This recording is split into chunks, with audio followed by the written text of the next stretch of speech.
Hey everyone, and welcome to Signals from the Frontline, your every Wednesday live broadcast brought to you by Frontline Gaming. We are your hosts, Nicky Dee, producer extraordinaire, and Flannel Flan, except for today. And I'm Seth the Mad Dok, your currently sick correspondent. How have you been doing, Nicky Dee? Hey Seth, I'm good. And I was wearing flannel earlier today as I was taking the dog outside because it's like freezing temperatures here in Washington, D.C. So for me, it's definitely flannel weather. But I did have my FLG shirt ready to go underneath that, and wanted to sport the team colors here. But I'm not sick, not blessed by Nurgle in that regard. Yeah. So sorry that he got you there. But that's what Yes. happens sometimes here. But you're hanging in. You're hanging in. Yeah. I've been blessed by Nurgle. Last few days have been a little. The mornings are rough. The evenings are better. It put a damper in my hobbying. As we'll get to my hobby progress. It's very much work in progress this week because I just haven't had the motivation or attention span for painting. But if you want to pop that up, I did do some work on a Grimnir. That's old slides. I put a new picture in. That's last week. Oh well, Okay. That's all right. We'll move on. I did get most of the way through my Halloween movie marathon. I have one more Halloween movie to finish, which is Halloween Ends. I could have tried to power through last night. There we go. Yeah, there. That's the Grimnir.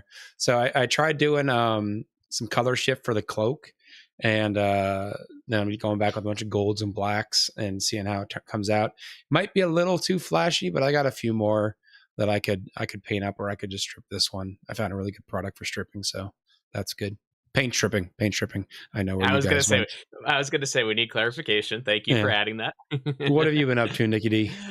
Well, Seth, question for you. Yeah. Halloween marathon. You're just watching like the original Halloween movies, not any of the more recent ones, or are you going to be including those as well? I've got through all of them. I'm up to the last of the David Gordon Greens. Halloween Ends. Right.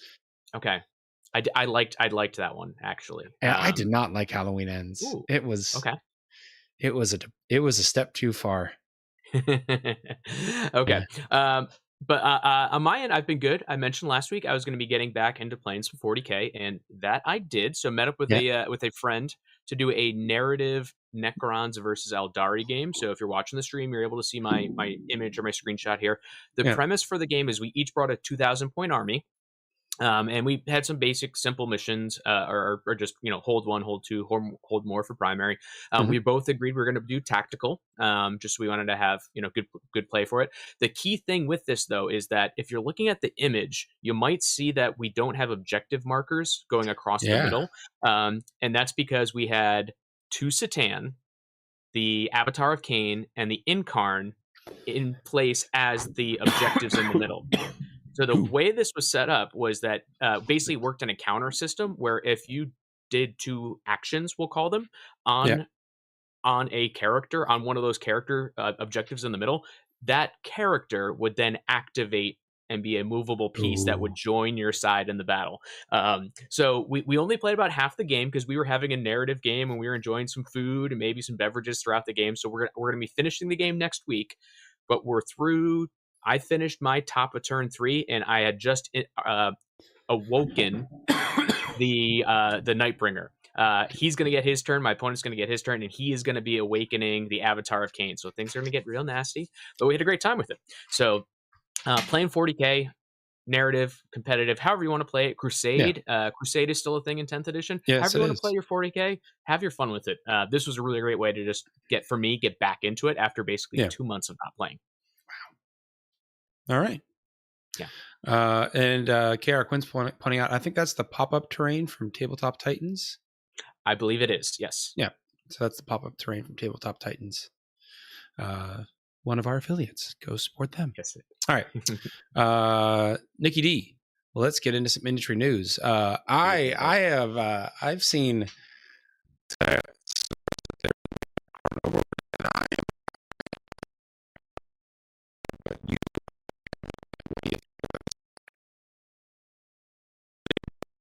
Overlord, so shown on screen here, and the model itself, it has been somewhat polarizing, I think, because the way that the model is set up, he does come on his own tactical rock, of course, Of course, yeah, but he of is course. you can't not have a tactical rock, right? So he comes in where the model is actually he's mid phase, or maybe like 80% into phasing into the materium and into the world that he's got going on there. So I think that part is going to be really exciting to have. Definitely going to be a really cool model. We have seen one rule previewed for the model, and that when that model and the unit that it is leading, when it advances, don't roll Yep. a dice. It's just a You full just six teleport. inches. Yep, and then you can move through models and Uh-oh. terrain for it as well. Word is that the Nurglings have infected the mics. Who are you having trouble hearing, folks? Nicky Dee, myself, or both of us? It's set now. It's become better. Yeah. Okay. I don't know. Someone tells me who it is. Anyway, so yeah, it's a phasing in Necron Lord. I think it's really cool. It's definitely a new pose. Like he's still kind of in that resting kind of stance. Mid transportation. They did some of this kind of like, I don't know, pixelated swirl effect with the was it Psychomancer? Yes. So they've done it before. It says scrap code got me for a second, but it seemed fine. So I think it was me. I have been hacking up the lung, guys, so my mic might be a little pissed off. But anyway, yeah, it's looking really cool. I'm excited for it. Yeah, Nicky Dee, both and I sporting the tea tonight.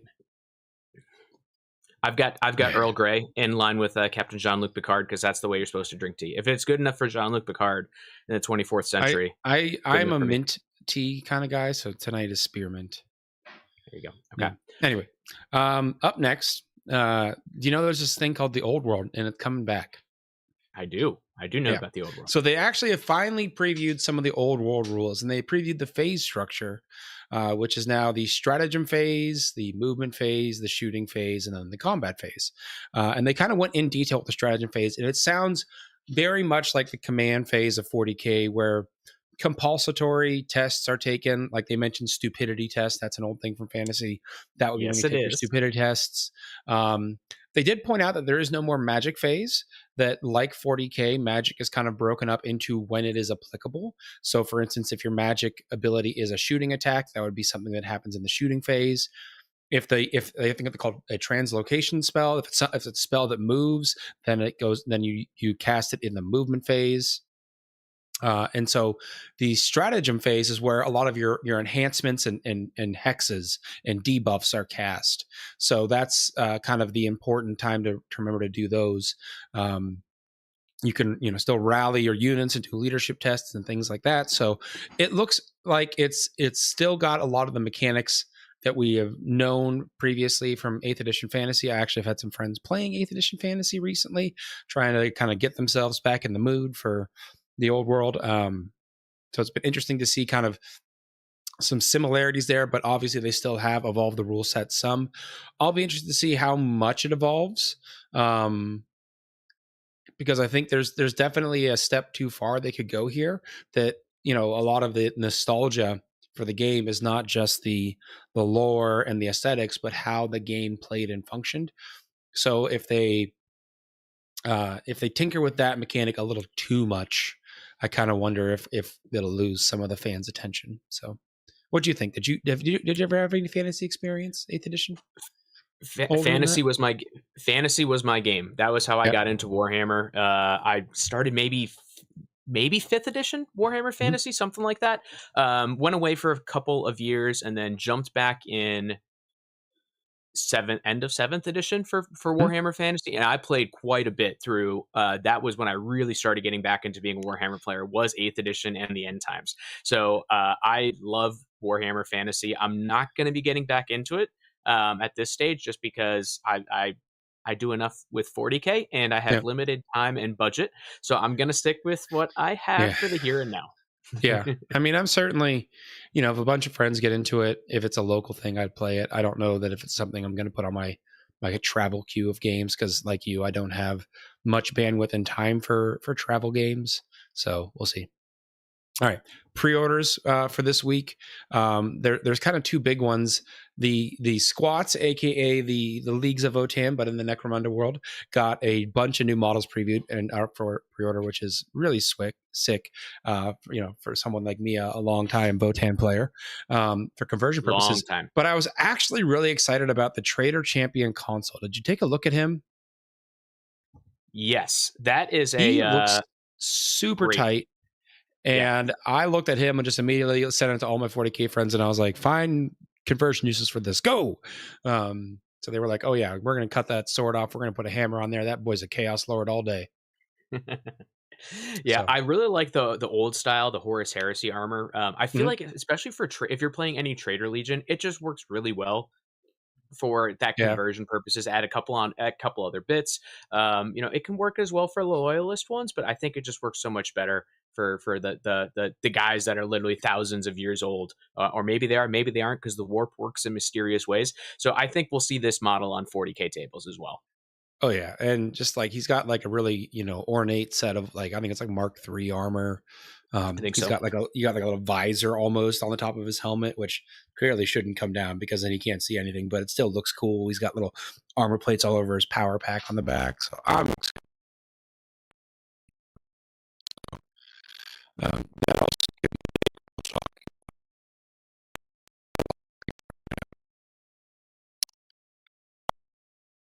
you want to take us into the FLG news? Yes, I will. So FLG news, just a couple of different things that we'll cover for the purposes of today's show. Kicker will obviously be back next week with more information and more details. But LVO, last week we had mentioned that was the cutoff for pre-ordering dice. So right now, LVO news is just make sure you get your tickets, or make sure you get on the wait list for any events that you want to get tickets for. If you're looking for a ticket and you're on the wait list, there is also a thread on the Frontline Gaming community page for selling tickets and trading tickets. And the scrap code has got us again. All right. We're going to... There we go. Okay. We're going to continue to push through this here. And so we got LVO. And for that part, next item being for Cherokee. Big news. Cherokee tickets. They're up. They are on sale. They are. So you can go and get them now. Obviously, this is one of the biggest East Coast events for 40K. Kicker had announced in one of the prior weeks that for Age of Sigmar, they're going to be moving to a 3-day event, and also looking at adding in some other game formats for Cherokee. Seth, you and I are both 2-time attendees of Cherokee. We were actually there for the inaugural Cherokee. We were there for the inaugural, and we were there for the second. I know I'm going to be there a third time. You going to be there? Planning on being there as well. Yep. There we go. So a couple things as it goes for Cherokee that I'll just call out for everybody. That as it goes for the event, one, venue is amazing. You've got a hotel is really great. There's a lot of food. Hotel is North Carolina. Better than North Carolina. And there's a lot of options to get some of that good beer if that is of your interest. So that's one part for Cherokee as an event that I really, really enjoy as well. But then other things for the event, there will be a Thursday night meet and greet in the convention hall. And then Friday and Saturday night, we're going to have family style dinner options at the event. Kicker had said that those might be decided, but there could be some changes. So we're not going to say what those food styles are just yet. Yep. But that was definitely that was done for the first time last year. And Seth, that is where I sat down and got to chat with you and Kicker before joining the show. So that was a great time to kind of just, hey, you finish your games, get some food, quick and easy because you're tired after the first day of gaming, and having that part set. So I had good and they're also talking about keeping the hall open a little bit for some open gaming, some late night gaming. So if particularly if you I don't know if I'd want to play another full game of 40K in the evening, but if folks want to bring some board games or some other skirmish style games, I think that'd be a lot of fun. And you're certainly welcome to head out and get food elsewhere. But if I know Kicker, and at this point in my life, I do know Kicker, he will have bartered, begged, and stole whatever he can to make this some of the cheapest meals you can get on site. So it'll be good food. It's always been good food at the Hall Food for Cherokee, and I'm sure it'll be fairly economical. So I know folks are, wanting to go out and have a good time. You can at least, save some money on your dinner and then go have a good time, at the casino or the bar afterwards. Yep, or the bowling absolutely. alley. Oh yeah, they do have that. They have the That's bowling right. alley as well. Which is 2 Yeah. floors, which is still, my brain hurts a little bit. But again, cold meds. All right, so we got Cherokee, and then the other item that we want to talk about tonight. It talked about this, or this was announced last week. The Mhm. Champions Cup. So just a couple of short details that are going to go for this, but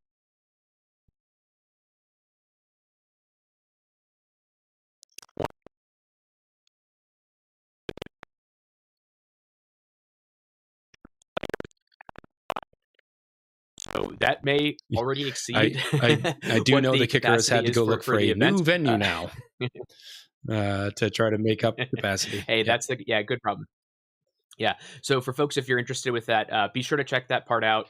There's already a great number of fantastic teams that are going to be involved with the event as well, which is Yep. really exciting. But again, this is going to be in I guess the SoCal weekend, the Mhm. SoCal sort of event and that sort of timing. So obviously, Kicker was just at that a couple of weeks ago. So we'd be looking at same thing mid October for 2024. Yep. And I know I've already gotten a few messages from folks that applied and folks that haven't applied. You can still apply. Nothing's too late, Mm-hmm. obviously. We are going to have two teams and teams. So 60 or 50 teams, that's 60 or 50 teams of 8 guys, so that's still a very large event. If I'm doing the math correctly, 60 teams of 8 guys would probably put us in the ballpark of the second largest event that FLG runs. I think that's bigger than ACO numbers just for one game system. Now I know the TO team is going through those applications. It's going to be a bit for them to get back to everyone. So just sit tight. Don't panic. I've been getting a few messages. The team's going to look through everything and get back to folks and let them know what's up, who's coming, what to expect, all that jazz. So plenty of time here. If Dorian messaging in chat, how do you apply with that team? Right now, you can apply as an individual player, and then the team, the TO team, will sort out kind of who gets the first year. And the reason we want to keep it limited this first year is Kicker is ultra passionate about making this the best event that is possible. And he does not want to go too big the first year and not be able to deliver the product that he's envisioned for you guys. So certainly if things go to plan this year, I would expect that number of teams to grow for the second year. So I'm excited for it. I'm going to see if I can work it into my schedule, if I can make it onto a team or just come hang out.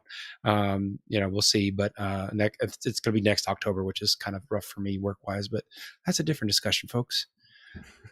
All right. What's up next, Nicky Dee? All right, Seth, we're going to keep pushing ahead here.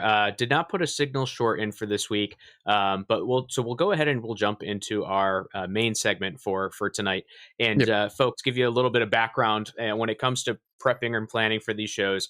It's a lot of time on Monday morning where it's Seth and I messaging each other saying, "Hey, what Warhammer or nerdy stuff are we into now that we're going to talk about?" And for this week, it was me being excited that the mobile version of Warpforge, Warhammer-based card game, is going to be on mobile actually tomorrow, Thursday, November 2nd. But it is a game that has already been available on Steam. So as Seth and I were spitballing different ideas back and forth, it was, hey, well, let's talk about, we love playing Warhammer as a tabletop game, but we pretty much all of us have played Warhammer in a video game form at some point in our lives, maybe even currently. So we're going to chat a little bit about that tonight. So chat, let us know, put in there, what games you like, whether it's a game for mobile, whether it's a game for PC or Steam, whether it's a console based device. We'll kind of go through for those parts of it. But Seth, you're more of a video gamer than I am. So do you want to kind of get us started and on some of the things like that you like and that you've enjoyed? So I mean, let's talk about Warpforge because that's the one that we've been playing. It's good call. If you have played Hearthstone, it is very similar mechanically to Hearthstone, where you have kind of a lead character and then other characters that you play. Your energy moves up each turn to a higher pool. So it's very much in that vein. It also is kind of like Hearthstone. You can earn packs and get new cards and create cards in a free-to-play system, but obviously they're going to give you a venue to pay and make it faster. So it feels a lot like that. I've played all the factions and kind of gotten a feel for all of them at this point. Obviously, the first thing I went to, Nicky Dee, Orcs is what I went to. Yeah. Orcs kind of big mechanic is just like deploying a bunch of guys, and then they have basically a rule called mob, which is when one card makes a melee attack, it activates the mob effect on all the other cards. So it can be like do damage or shoot the guy or whatever, so it's pretty cool. Tyranids have a fun one where they basically have two mechanics, Synapse and Swarm. Swarm cards, when you play them next to each other, they actually combine into a bigger card, which kind of, is a big teaming mass of Tyranids. And then Synapse is if you play a stratagem, which is like an effect card on a Synapse creature, it affects the cards next to it as well. So that's pretty cool. Space Marines, I got to say probably the most vanilla of the bunch, but that is Space Marines. They have a rule called Codex, which is if you spend all of your energy in a turn, you activate the Codex effect on each card. So there's some pretty big ones. So it's really important for Space Marines to kind of hit that perfect energy or perfect mana curve. So they need to build their decks kind of in line with that. What else? Chaos has a fun one, which is Dark Pacts, which is basically one of 4 buffs based on each of the gods, and different cards get Dark Pacts through different ways, and you can put multiple on them, and the more Dark Pacts you have, the stronger you get, so the more blessings from the Chaos gods. Pretty cool. Necrons, have you played Necrons, Nicky Dee? That's the faction I've been playing actually the most. Tell us about the mechanics of the Necrons then. Yeah, so Necrons, not surprisingly, folks, are going to be based upon reanimating. And so usually there are a number of different units where if they are destroyed, they become a remnant. And then there are different ways that you can activate remnants so that they can go become or reanimate effectively back to the unit that they were. Necrons have a lot of units that are high damage and shooting, but basically no melee attack, and then a lot of units that are high melee attack but basically no shooting. So it's very kind of symbolic of their structure. It's one of those where, especially given the reanimate structure for them, and they also have another ability for, I think, Artifice, where if you play a stratagem that can reanimate units or that can trigger other abilities. So for them, it's a pretty unique sort of thing. I've been playing them the most. I think it's a lot of fun. You've got some of the Destroyer Cult, which are more melee focused. You get more shooty as well. So Necrons have been really great. And then the last faction, and Seth, I actually haven't played as this faction yet, but it's the Craft World. Yeah. So do you know them? I've played a few games with them as well. They get basically, similar to like their lore in the game. Certain units, when they die, leave soul stones, which then is a special currency that you can spend on other cards to get really big buffs when you play them. So you kind of want to have some cheap chaff that gets killed early on, and then those build up to bigger ones. They also have a unique ability called Shuriken, which is before they attack, they do damage just whatever the Shuriken number is. So it's a chance for them to deal damage without receiving damage in return. Very much an Eldar sneaky tactic that I don't like. But overall, it's a fun game. It's free to play. It's on Steam right now, but it's supposed to be on mobile tomorrow. I have resisted the call of spending real money, but I don't know how much longer I'll be able to do that. But it's been fun. I just got my second orc character, Zagstruck, like yesterday, so I'm excited to make some decks around him. So a lot of fun. So yeah, I would recommend it, and especially for I tend to play more mobile games myself, just because I travel a lot for work. Yeah. So doing games on Steam or a console just isn't as realistic for me on a regular basis. So mobile games is where I do probably 80% of my gaming now. Yeah. But it's characters, it's all these things that you're going to recognize from Warhammer. And then for myself, I mean, Seth, you mentioned this is a game like Hearthstone, but my entry into all kinds of nerd things was Magic the Gathering. So, and then other collectible trading card games. So for me, this is kind of like, oh, I get to feel like I'm, 12 again, playing Magic, but except it's now, it's a slightly different game and in Warhammer. So I recommend it. I'm in the same boat as you, Seth. I have not spent money yet. I don't plan to, but that can be subject to change. So we'll see. All right. So Other games, though, I mean, I think in terms of Warhammer based video games, like arguably the biggest franchise out there, and I know immediately chats can disagree with me, has to be the Total War franchise. There's been 3 Total War fantasy games, each of them getting like 5 or 6 DLCs of different factions, and now with the combined campaign across all 3 games, you can play like, I don't know, it's like close to like 40 different characters. It's huge. I have played a fair amount of it. I have all 3 games. I have most of the DLCs. It's a lot of fun, but like a Total War game, it can be really complex and really, really, really, really long. Have you messed around with the Total War games very much? I've done some. Yeah, I've played a little bit. I've definitely. It's definitely a game where I've had friends that even don't play Warhammer just get into it Yeah. because it's a game format that's very, that is very popular. And that people have enjoyed. Mhm. I don't actively get into it, Seth, because it is one of those where, like, unless I've got like a long weekend, I know I'm going to start playing and I'm not going to be able to turn it off.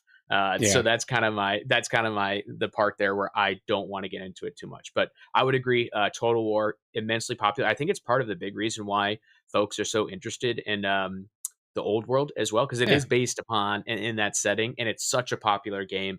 So that part's really huge. Seth, I will note you had mentioned that it's probably one of the more popular big Warhammer games. When we started this chat, there was a different game that multiple people had mentioned as Yep. And being that's why their. I said it would be controversial saying Total Yep. War. So one that was called out multiple times, and I think it's on our list. So let's jump to it Yep. right now. Dawn of Dawn War. of War. Can you tell Yep. us Dawn of about War. Dawn of War, and chat if you know Oh Dawn yeah. of War? I Let I us know what you played think. I played all of the original Dawn of Wars, and they had like 4 or 5 expansions. It was a lot. But it was a real time strategy game, and I love the real time strategy genre. Used to play a ton of it, not so much anymore. But it was very interesting because it presented a lot of different. Most games allowed you to play 4 or 5 different races. They all had different storylines. They were all on the same planet trying to do something. It was a lot of fun. And as a kid into 40K, this was the first game that I really got to feel like I was playing 40K on a computer.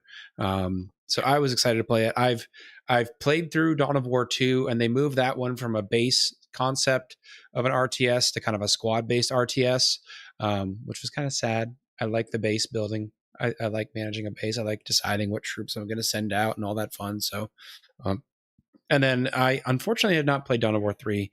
I wanted to, and then it got some really bad reviews. It was also going to be a squad based one. So I was kind of ho hum on that because I really wanted to go back to a base building RTS. But maybe one day I'll pick that one up if it's on heavy discount. You ever play any of the RTSs like Dawn of War?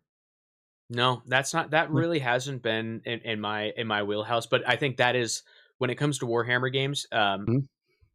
it, or ones that I know when I talk Warhammer, Yeah. even non Warhammer tabletop players, it's they either know Warhammer as Dawn of War, the video game, Yeah. or or Total War. Those are it. Well, moving down the popularity scale, I think a lot of us have played another 40K video game, Space Marine.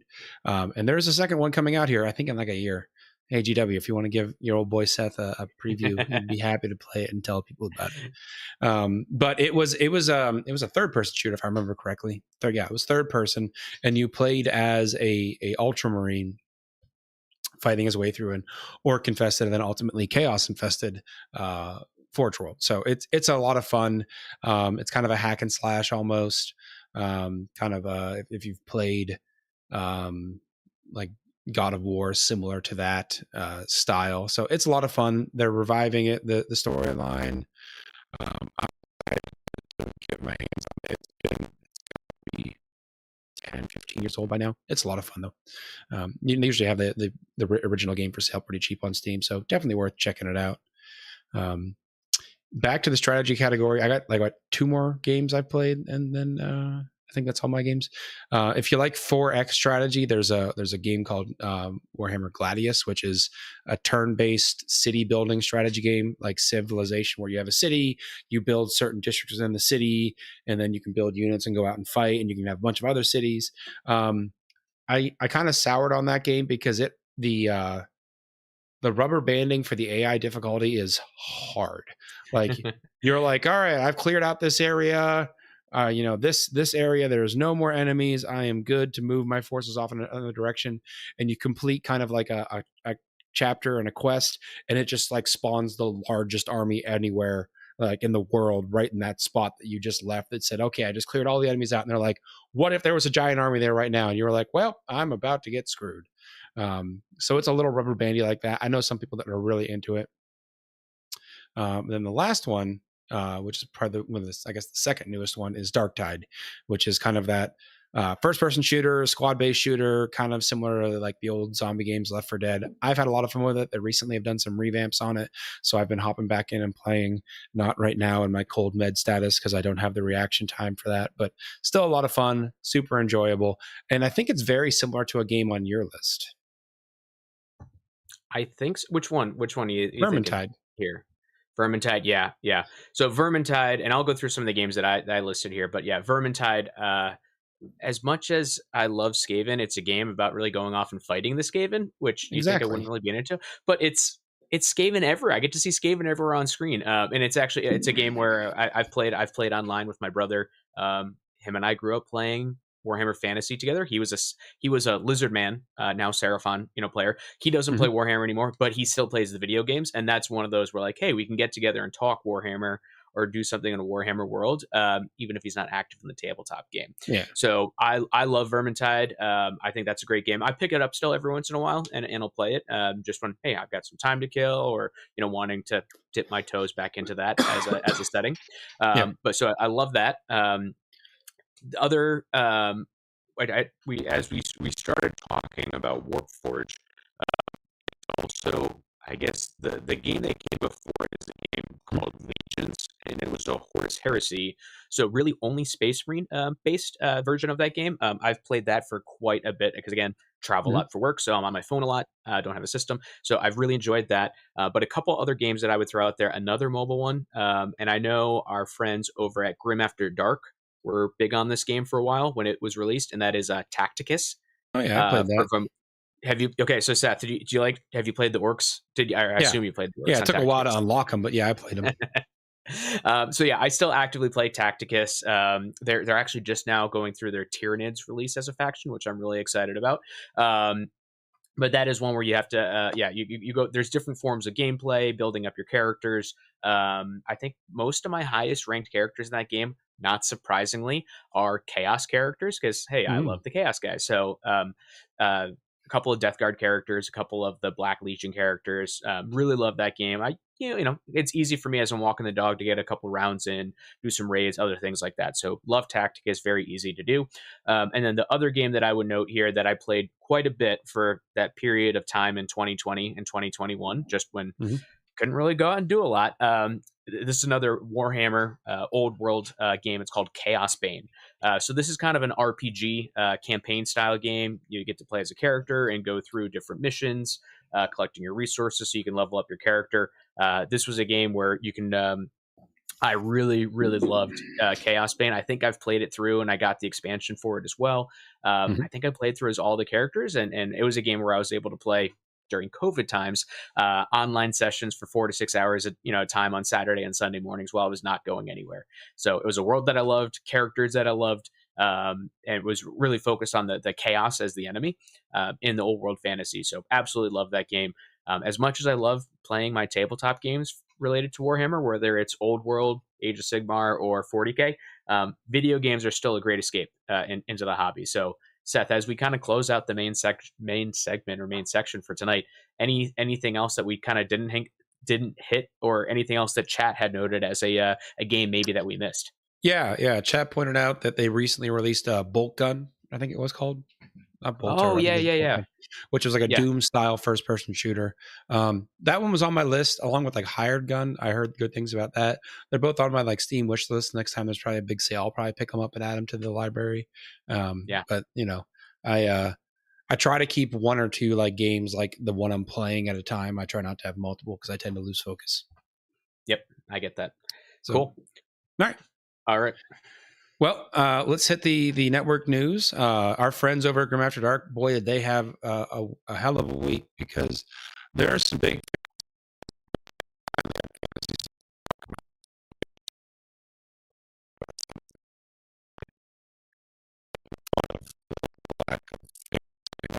So definitely keep your eyes peeled on that space if you want to hear more about fantasy.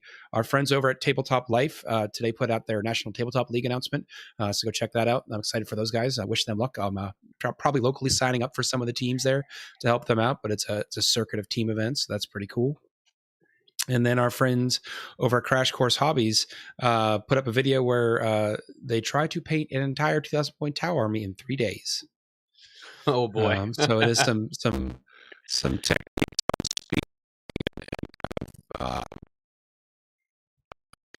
making sure we work. So it's a good watch. So go check it out.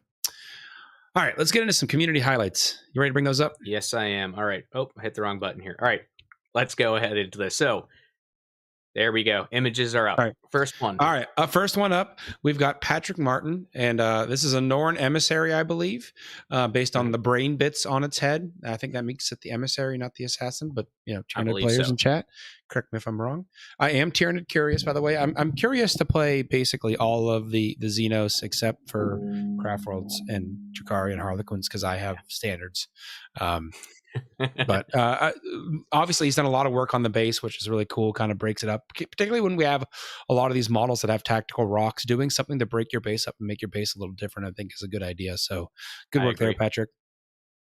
Jesse Hicks over from Hobby Goblin fame, he is working on this Death Jester conversion, and this guy is looking sweet. I'm really excited to see how this guy turns out, but he is looking very grim reapery, so I'm excited to see how that goes. Adam Peterson, who I beat this week to the work in progress post, so point for me, Adam. He's been working on his Emperor's Spears, and this is one of his Hellblasters, and he is doing a really, really good glow effect. It's really subtle, but I really like how it pops and really just gives you the sensation of a big energy weapon about to get unleashed. And then something kind of out of left field we haven't seen in a while.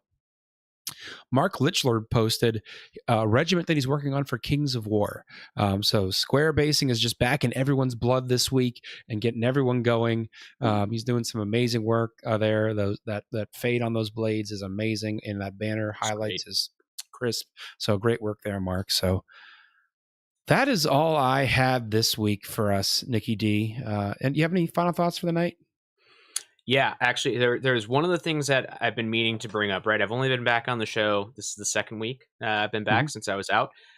Nerd news. There's something else that has not been mentioned yet.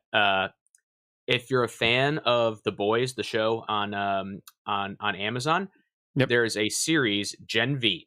And it's about basically some of the superheroes in training, kind of college years sort of thing. I've been watching it on Amazon. Seth, do you watch The Boys? Do you watch Gen V? Yeah, I watched them. I haven't it's a Gen V would be a wife and I show, and we just haven't had much time to watch TV together. Yep. So it's on the so for those that are fans of The Boys, Gen V occurs after season 3. And the end of Gen V season 1 will dovetail right into the start of season 4 of The Boys. Okay, so you really do need to watch it. Yes, or there'll be contextual items as far as what are happening with some of the characters, in the show, and having that part set. Season 4 of The Boys is going to happen, and then Gen V season 2 is going to occur right after that because they've already said it's going to have a second season. If it does not deviate from the graphic nature of The Boys show. I'll just leave it at that. The graphic novels, so that makes sense. Yep. But I've really enjoyed it. It's I think an 8-episode season, and the last episode of the season comes out this Friday. I still have to watch a couple more episodes ahead of it. But folks, I'm going to be away at a wedding this weekend, but I will be finding time to watch and finish Gen V. I'll have some spoiler-free reviews next week to conclude what I thought about it, and that's what I'll be up to. All right, we'll have to check it out. All right. Well, I think that's it for tonight. A little short but sweet episode for everyone. We thank you so much for joining us. We really hope you enjoyed this episode of Signals from the Frontline. Have a great week, and we will see you next Wednesday. Thanks, everybody. Bye. Bye.